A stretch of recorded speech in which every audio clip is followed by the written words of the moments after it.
après les éoliennes, intéressons-nous à la biodiversité. La Picardie est un pays de grande culture, ce qui ne favorise pas évidemment les paysages variés. Des aides sont octroyées aux agriculteurs pour entretenir les terrains fragiles, mais le conseil régional a décidé de supprimer une partie de ces aides. Dans les petites exploitations, on fait grise mine. Voyez ce reportage de Bernard et Sabine Godard à Berneuil-en-Bray. Berneuil-en-Bray, près de 800 habitants. Des moutons en pâture au centre du village. Ici, autrefois, chaque foyer possédait quelques brebis confiées dès le printemps à un berger communal. Cet élevage a presque disparu, ils ne sont plus que deux à s'obstiner dans un paysage profondément modifié. Il n'y a plus que les céréaliers, les éleveurs, il faut aller à droite, à gauche, parce qu'il y a aussi une pression très très forte au niveau des pâtures pour les retourner en faire des terres cultivées. Donc des pâtures, il y en a, c'est pareil, il y en a de moins en moins. Donc entre les pâtures qui disparaissent, qui deviennent des champs cultivés, et puis les pâtures qui disparaissent, qui deviennent des maisons, ça devient très compliqué d'être éleveur maintenant dans l'Oise. Sylvain a repris l'exploitation familiale en élevage extensif, par passion, et aussi pour sauvegarder ce territoire de bocage et de coteaux calcaires, hérité de son arrière-grand-père. Sur ces laris, des espèces rares, des orchidées, des cigales des montagnes, une richesse menacée sur laquelle il était urgent de faire revenir des moutons. Depuis une vingtaine d'années, c'était plus du tout pâturé. Donc ce qui explique pourquoi les genévriers ont repris de la vigueur, pourquoi il y a de la forestation aussi qui est revenue. Et donc le milieu était en train de se refermer complètement. Et donc moi j'ai connu toujours le lari et c'est pour ça que bon, j'ai commencé à mettre un petit peu de moutons. Et puis au fil du temps, j'ai mon troupeau qui a progressé. Et puis bon, on a beaucoup travaillé pour essayer de réouvrir. Et voilà, le conservatoire des sites naturels de Picardie, qui est à l'essentiel de cette parcelle, fait aussi un gros travail de conservation.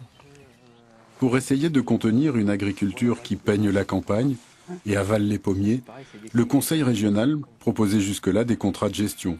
Une aide financière pour maintenir un patrimoine végétal peu rentable, comme une haie, une pâture sous verger, ou encore l'entretien d'une mare. Parce que ce sont des contraintes que nous avons. Les mares, par exemple, c'est un espace qu'on peut pas exploiter. Donc si on n'a pas une compensation financière pour garder ça, bon ben, au point de vue financier, on est obligé de s'en débarrasser, quoi, malheureusement.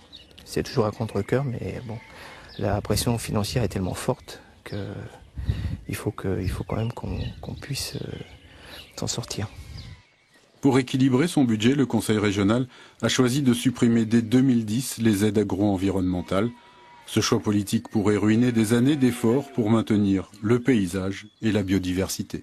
C'est la fin de toute une époque, l'élevage, c'est la fin d'un mode de vie. C'est la fin d'un mode de vie.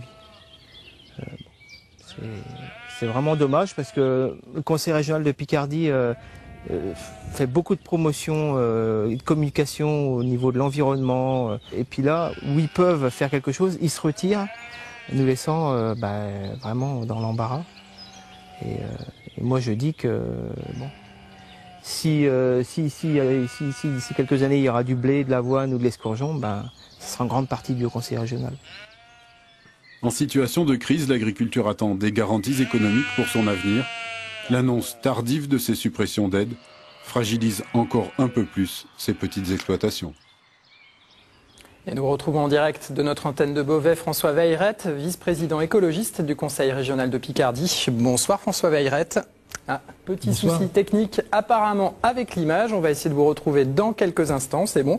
Les mots que l'on vient d'entendre, François Veillerette, sont durs. Pourquoi la région stoppe-t-elle son aide à cet agriculteur ?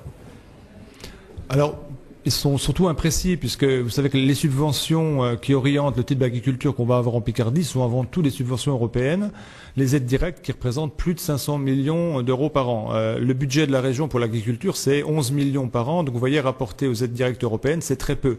Donc la région, de toute façon, a un volume d'action qui est relativement faible. Et deuxièmement, ce qui est faux également, c'est de dire que la région abandonne toutes ces aides agro-environnementales.